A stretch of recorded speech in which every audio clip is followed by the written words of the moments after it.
India voice, आपकी सोच, आपकी आवाज। नमस्कार, आप देख रहे हैं इंडिया वॉइस और मैं हूं आपके साथ पुष्पेंद्र चौधरी। देश की जनता से पेट्रोल डीजल की खपत करने और पब्लिक ट्रांसपोर्ट में सफर करने की अपील के बीच प्रधानमंत्री नरेंद्र मोदी ने बड़ा फैसला किया है। सूत्रों के अनुसार पीएम मोदी ने अपने काफिले को आधा कर दिया है। इसको लेकर उन्होंने अपने सुरक्षा में लगे स्पेशल प्रोटेक्शन ग्रुप को आदेश दिए हैं। पीएम मोदी ने अपने काफिले में 50% की कटौती की है। वडोदरा और असम में हेमंत बिस्वा शर्मा के शपथ ग्रहण के दौरान गुवाहाटी दौरे में पीएम के काफिले में कटौती की गई थी। एसपीजी को निर्देश दिया गया है कि काफिले में इलेक्ट्रिक गाड़ियों का इस्तेमाल बढ़ेगा, लेकिन नई खरीदारी नहीं होगी।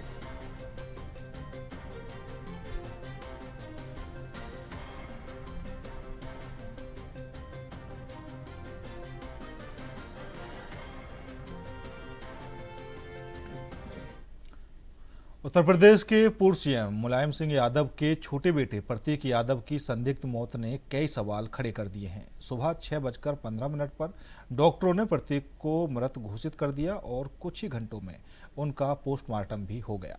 रिपोर्ट की माने तो मौत कार्डियक अरेस्ट से प्रतीक की मौत हुई है।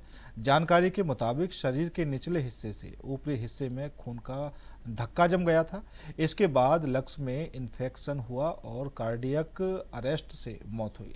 बाकी विसरा रिपोर्ट के बाद और चीजें स्पष्ट होंगी, लेकिन सवाल ये है कि जिन्हें कुछ घंटे पहले ही डॉक्टर ने ठीक कहकर घर भेज दिया, वो घर में बेहोश कैसे मिले।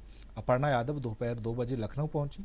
वहीं जहां पोस्टमार्टम हुआ वहां अखिलेश यादव पहुंचे और डॉक्टरों से मौत की वजह जानी। अखिलेश यादव ने भाई प्रतीक यादव के निधन पर दुख जताया है और पुलिस की कार्रवाई में साथ देने की बात कही है। उत्तर प्रदेश के पूर्व सीएम मुलायम सिंह यादव के छोटे बेटे प्रतीक यादव की संदिग्ध मौत ने कई सवाल खड़े कर दिए हैं। सुबह 6:15 पर डॉक्टरों ने प्रतीक को मृत घोषित कर दिया और कुछ ही घंटों में उनका पोस्टमार्टम भी हो गया। रिपोर्ट की माने तो कार्डियक अरेस्ट से प्रतीक की मौत हुई है। जानकारी के मुताबिक शरीर के निचले हिस्से से ऊपरी हिस्से में खून का थक्का जम गया। इसके बाद लंग्स में इन्फेक्शन हुआ और कार्डियक अरेस्ट से मौत हुई। बाकी विसरा रिपोर्ट के बाद और चीजें स्पष्ट होंगी, लेकिन सवाल ये है कि जिन्हें कुछ घंटे पहले ही डॉक्टर ने ठीक कहकर घर भेज दिया, वो घर में बेहोश कैसे मिले। अपर्णा यादव दोपहर 2 बजे लखनऊ पहुंची, जबकि सीएम योगी आदित्यनाथ भी उनके घर पहुंच गए हैं। वहीं जहां पोस्टमार्टम हुआ वहां अखिलेश यादव पहुंचे और डॉक्टरों से मौत की वजह जानी। अखिलेश यादव ने भाई प्रतीक यादव के निधन पर दुख जताया है और पुलिस की कार्रवाई में साथ देने की बात कही है। बहुत अच्छा लड़का जो अपने मेहनत से कुछ करना चाहता था। बहुत दुखद है वो आज हमारे बीच नहीं है। स्वाभाविक है कि जो कानूनी और जो कानून कहता है और जो परिवार के लोग कहेंगे, उस हिसाब से हम लोग मानेंगे बात। ये तारीख तो नहीं बता सकता हूँ, लेकिन कुछ दिन पहले मेरी मुलाकात हुई थी, लगभग 2 महीने पहले। उस समय भी मैंने यही कहा था कि अपने स्वास्थ्य का ध्यान रखिए और अपने कारोबार को आगे बढ़ाइए।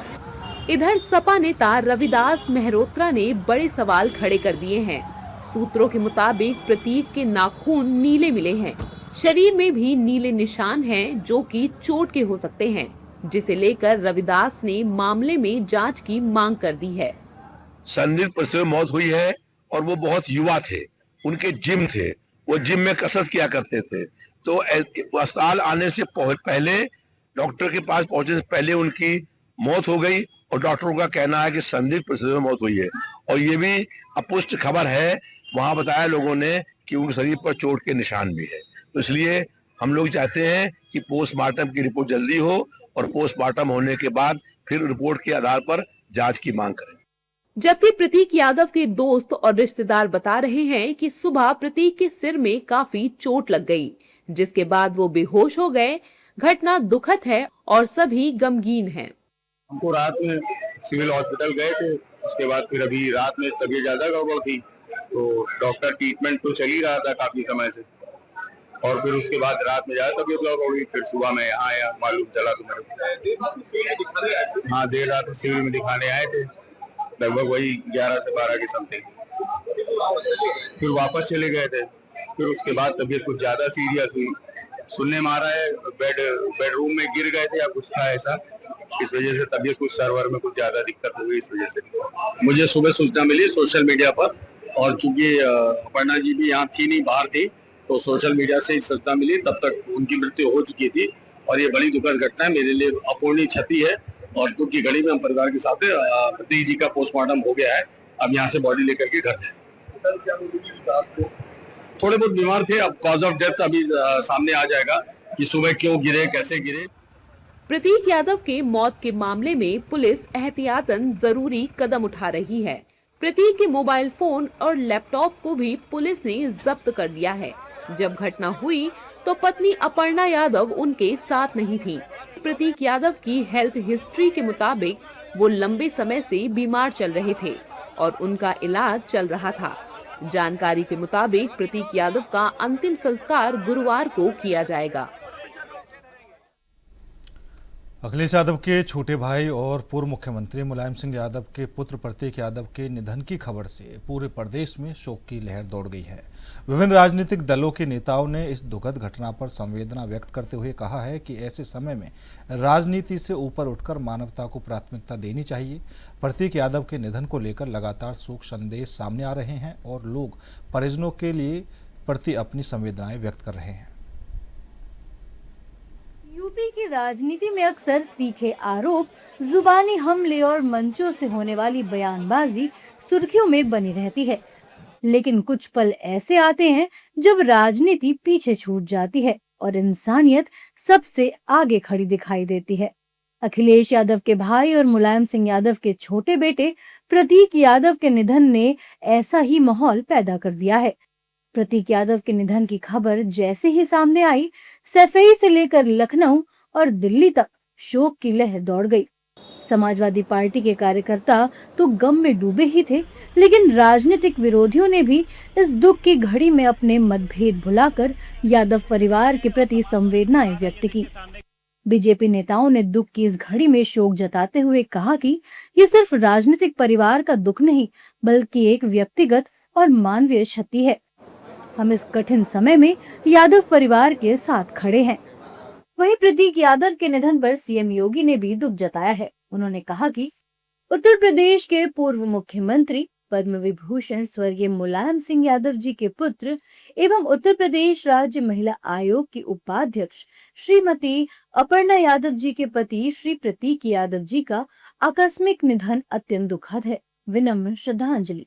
मेरी संवेदनाएं शोक संतप्त परिजनों के साथ है। प्रतीक यादव जी की मृत्यु दुखद है। मैं उनके परिवारजनों के प्रति अपनी संवेदना व्यक्त करता हूँ। एक अच्छे व्यक्ति का समाज से जाना दुखदायी है, तो हमें इस बात का दुख है कि असामयिक मृत्यु हुई है, तो दुखद घटना है। बहुत दुखद समाचार है। हम सबके बीच में प्रतीक यादव जी नहीं रहे। निश्चित तौर पे उनकी आत्मा को शांति मिले और इस दुखद घड़ी में उनके परिवार के साथ हम सबकी संवेदनाएं। बिल्कुल हम सब लोगों को दुख है, हतप्रभ हैं। परिवार को इतनी बड़ी विपत्ति, इतनी बड़े दुख को सहने की भगवान शक्ति दे, मृत आत्मा को अपने चरणों में भगवान स्थान दे। हम लोग ऐसी प्रार्थना बाबा विश्वनाथ से करते हैं। बहुत दुखद है। सुबह सुबह ही इतना दुखद समाचार मिला। अब तो आगे की जो प्रक्रिया है वो आगे चल रही है। सैफई गांव में आज माहौल बेहद भावुक है। जिन गलियों में कभी प्रतीक यादव दोस्तों के साथ हंसते खेलते नजर आते थे, वहां आज सन्नाटा पसरा हुआ है। वहीं समाजवादी पार्टी और विपक्षी दलों के नेताओं ने प्रतीक यादव की मौत पर खेद प्रकट किया है। विपक्षी दलों के नेताओं का कहना है कि परिवार के लिए ये बहुत ही दुख की घड़ी है। देखिए, सबसे पहले तो मैं संवेदना व्यक्त करना चाहता हूँ, क्योंकि आपको मालूम होना चाहिए कि मुलायम सिंह समाजवादी नेता रहे हैं, सेकुलर आदमी रहे हैं और वो हज़ारों लाखों करोड़ों के तादाद में उनके अनुयायी हैं।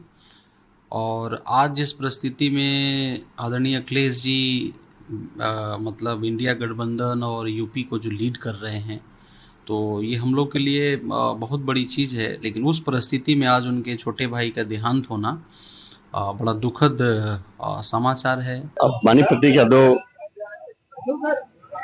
उस परिवार के हैं जिस परिवार ने यहाँ लंबे समय तक शासन भी किया और समाजवादी पार्टी बहुत आगे गई।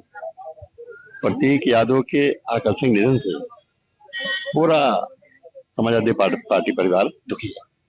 हमें खबर लगी, हम भी आ गए हैं। अभी कोई प्रैक्टिकल बयान नहीं देना चाहिए। हाँ, अभी डिसाइड होगा मिट्टी कहाँ होगी, हम लोग जाएंगे वहाँ। बहुत दुखद घटना है जो हम लोगों को सुबह सुबह झकझोर दी है। एक हम परिवार के लिए बड़ी क्षति है। किसी भी परिवार का सदस्य जाएगा तो निश्चित रूप से दर्द और दुख होगा, और वो दुख साफ नजर आ रहा है। बाकी बात आदरणीय अखिलेश यादव जी आपसे करेंगे। हम लोगों को सुबह जानकारी मिली कि हॉस्पिटल ले गए थे और वहाँ पे डेथ हो गई है, और इसके ज्यादा कोई जानकारी बहुत नहीं। मुलायम सिंह यादव की विरासत हमेशा सिर्फ राजनीति तक सीमित नहीं रही। उन्होंने रिश्तों को निभाने और विरोधियों के साथ भी व्यक्तिगत सम्मान बनाए रखने की राजनीति की थी। शायद यही कारण है कि आज उनके परिवार के दुख में अलग अलग दलों के नेता भी शामिल हैं। फिलहाल रुकेंगे छोटे से ब्रेक के लिए। ब्रेक के बाद खबरों का सिलसिला लगातार जारी है। ब्रेक के बाद एक बार फिर आप सभी का स्वागत है। बढ़ेंगे अगली खबर की ओर। समाजवादी परिवार पर आज दुखों का पहाड़ टूट पड़ा है। उत्तर प्रदेश की राजनीति के सबसे बड़े परिवारों में गिने जाने वाले यादव परिवार ने अपने एक ऐसे सदस्य को खो दिया है जो भले ही सक्रिय राजनीति से दूर रहे, लेकिन अपनों के बीच बेहद सहज, मिलनसार और भावुक इंसान के रूप में पहचाने जाते थे। मुलायम सिंह यादव के छोटे बेटे और अखिलेश यादव के भाई प्रतीक यादव के निधन की खबर ने सेफई से लेकर लखनऊ तक हर आंख को नम कर दिया। सेफई गांव में आज एक अजीब सी खामोशी है। बहुत ही ज्यादा हमें प्यार करते थे। समाजवादी परिवार पर आज दुखों का पहाड़ टूट पड़ा है। उत्तर प्रदेश की राजनीति के सबसे बड़े परिवारों में गिने जाने वाले यादव परिवार ने अपने एक ऐसे सदस्य को खो दिया जो भले ही सक्रिय राजनीति से दूर रहे, लेकिन अपनों के बीच बेहद सहज, मिलनसार और भावुक इंसान के रूप में पहचाने जाते थे। मुलायम सिंह यादव के छोटे बेटे और अखिलेश यादव के सौतेले भाई प्रतीक यादव के निधन की खबर ने सैफई से लेकर लखनऊ तक हर आंख को नम कर दिया है। सैफई में आज एक अजीब सी खामोशी है। गांव के प्रधान रामफल वाल्मीकि ने बताया कि प्रतीक हमारे साथ बहुत समय बिताते थे। आज विश्वास ही नहीं हो रहा है कि वो अब हमारे बीच नहीं है। बहुत दुख हो रहा है। मन में बचपन से बहुत ही, जब बच्चे थे तभी से मैं जानता था उन्हें। बहुत ही मृदुभाषी, हंसमुख व्यक्ति थे। मैं क्या कहूँ, बहुत ही ज्यादा हमें प्यार करते थे।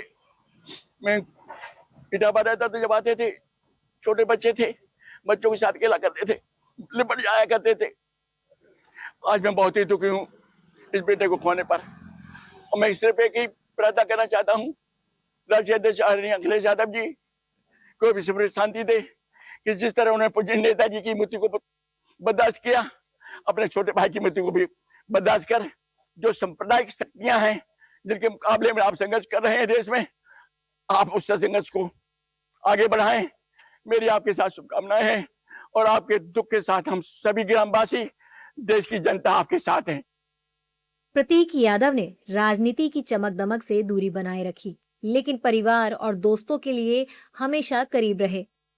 फिटनेस और व्यवसाय की दुनिया में उन्होंने अपनी अलग पहचान बनाई थी। प्रतीक यादव के दोस्तों और परिजनों ने बताया कि उनका व्यवहार बहुत ही मिलनसार था। वो बेहद शांत स्वभाव के थे और रिश्तों को बहुत अहमियत देते थे। प्रतीक के जिम जाते थे, जिम से मुलाकात परिचय हुई, छोटे बड़ों हर एक का सम्मान करते थे। भैया बहुत अच्छे नेचर के थे, और ये बहुत दुखद घटना है। भगवान उनकी आत्मा को शांति दे। हमको रात में सिविल हॉस्पिटल गए थे, उसके बाद फिर अभी रात में तबीयत ज्यादा गड़बड़ थी, तो डॉक्टर ट्रीटमेंट तो चल ही रहा था काफी समय से, और फिर उसके बाद रात में ज्यादा तबीयत गड़बड़ हुई। फिर सुबह में यहाँ आया, मालूम चला। हाँ, देर रात सिविल में दिखाने आए थे, लगभग वही 11 से 12 के समथिंग। फिर वापस चले गए थे। फिर उसके बाद तबीयत कुछ ज्यादा सीरियस हुई। सुनने में आ रहा है बेडरूम में गिर गए थे या कुछ था ऐसा, इस वजह से तबीयत कुछ सर्वर में कुछ ज्यादा दिक्कत हो गई इस वजह से। बट इन अफवाहों पे ना जाए कि घर पे कुछ हुआ है, सच है उनकी सिर्फ तबीयत खराब हुई और अचानक से सडन डेथ हुई है। पहले जिम जाते थे, अब नहीं जाते थे, बिजनेस का प्रेशर होता है हर चीज। नहीं, कोई गंभीर बीमारी नहीं, कोई गंभीर बीमारी। मुझे सुबह सूचना मिली सोशल मीडिया पर, और चूंकि अपर्णा जी भी यहाँ थी नहीं, बाहर थी, तो सोशल मीडिया से ही सूचना मिली। तब तक उनकी मृत्यु हो चुकी थी और ये बड़ी दुखद घटना है, मेरे लिए अपूर्णीय क्षति है। और दुख की घड़ी में हम परिवार के साथ प्रतीक जी का पोस्टमार्टम हो गया है, अब यहाँ से बॉडी लेकर के घर जाए। ये दुख सिर्फ एक परिवार का नहीं बल्कि उन तमाम लोगों का है जिन्होंने प्रतीक यादव को करीब से जाना। मुलायम सिंह यादव के जाने के बाद परिवार पहले ही भावनात्मक दौर से गुजर रहा था और अब प्रतीक यादव का यूं अचानक चले जाना हर किसी को भीतर तक तोड़ गया है। अखिलेश यादव भी इस खबर से बेहद भावुक नजर आए। अखिलेश यादव ने भी प्रतीक के निधन पर दुख जताया है। पूरा समाजवादी परिवार प्रतीक के निधन से टूट चुका है। उत्तराखंड में 2027 विधानसभा चुनाव को लेकर सियासी गतिविधियां तेज हो गई हैं। चुनाव से पहले धामी सरकार जनता के बीच अपनी पकड़ मजबूत करने की कोशिश में जुटी हुई है। इसी मकसद से कैबिनेट विस्तार के बाद सभी मंत्रियों को अलग अलग जिलों की जिम्मेदारी दी गई थी, ताकि मंत्री समय समय पर अपने प्रभारी जिलों का दौरा करें, जनता की समस्याएं सुनें और विकास कार्यों की निगरानी करें। लेकिन जमीनी हालात कुछ और ही तस्वीर दिखा रहे हैं। कई प्रभारी मंत्री अपने जिलों में सक्रिय नजर नहीं आ रहे, ना तो जिलों में लगातार दौरे हो रहे हैं और ना ही जनता दरबार लगते दिखाई दे रहे हैं। ज़्यादातर मंत्री अपने विधानसभा क्षेत्रों में ही ज़्यादा व्यस्त नजर आ रहे हैं। सरकार की तरफ से लगातार यह कहा गया है कि मंत्री जिलों में रात्रि प्रवास करेंगे और लोगों से सीधा संवाद करेंगे।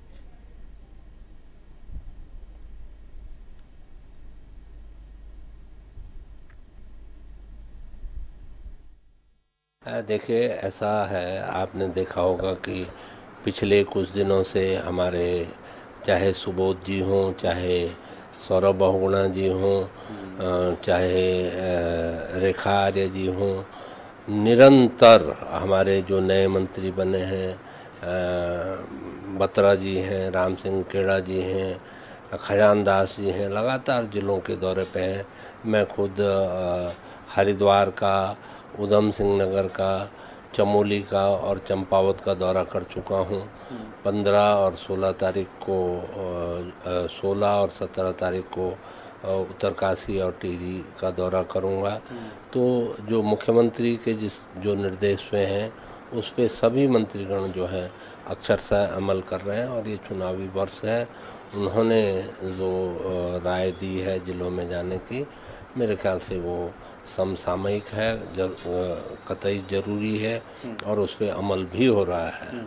ये तो एक शगुफा छोड़ने का कार्य मुख्यमंत्री जी ने किया था जब उन्होंने प्रभारी मंत्री बनाए थे जो है डिस्ट्रिक्ट के। उन्हें कहा था कि वहाँ प्रवास करें और सरकार की जो योजनाएं हैं उनको जनता तक पहुँचाएं और उनकी मदद करने का कार्य करें। ये सिर्फ एक पेपर में था, एक PR स्टंट था जो पूरा हो गया।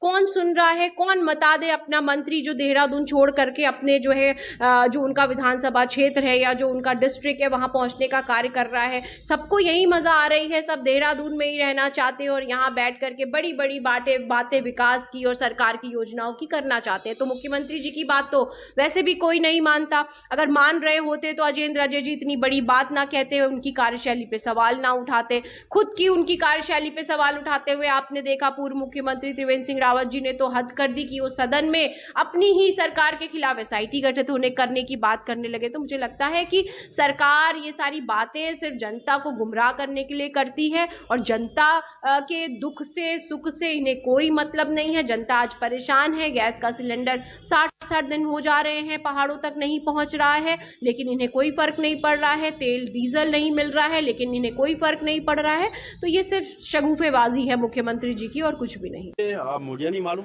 मेरे को 2 जिले दिए गए हैं, मैं दोनों जिलों का दौरा कर चुका हूँ, टिहरी और रुद्रप्रयाग का।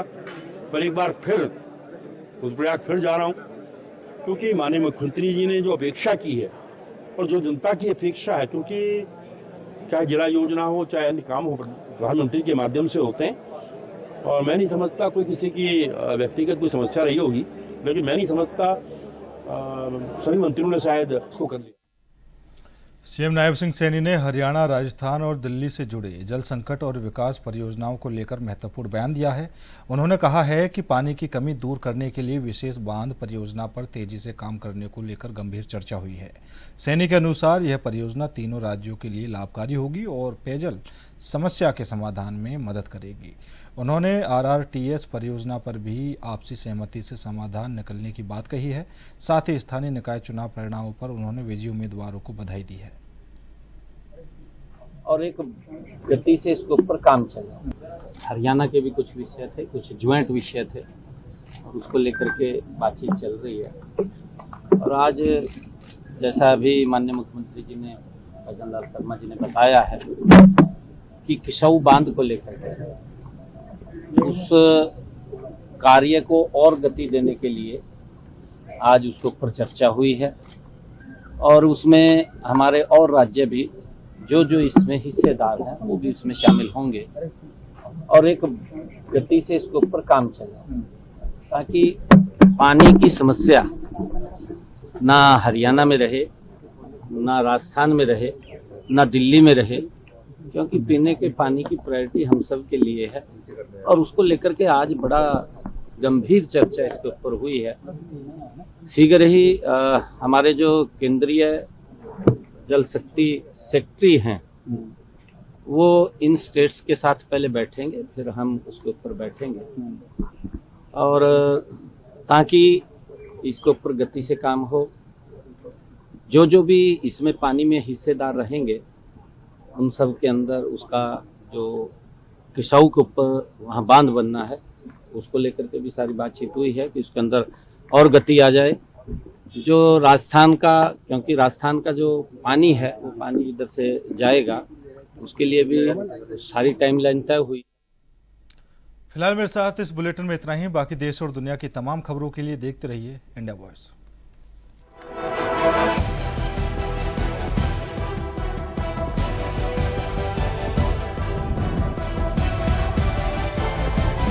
इंडिया वॉइस, आपकी सोच, आपकी आवाज।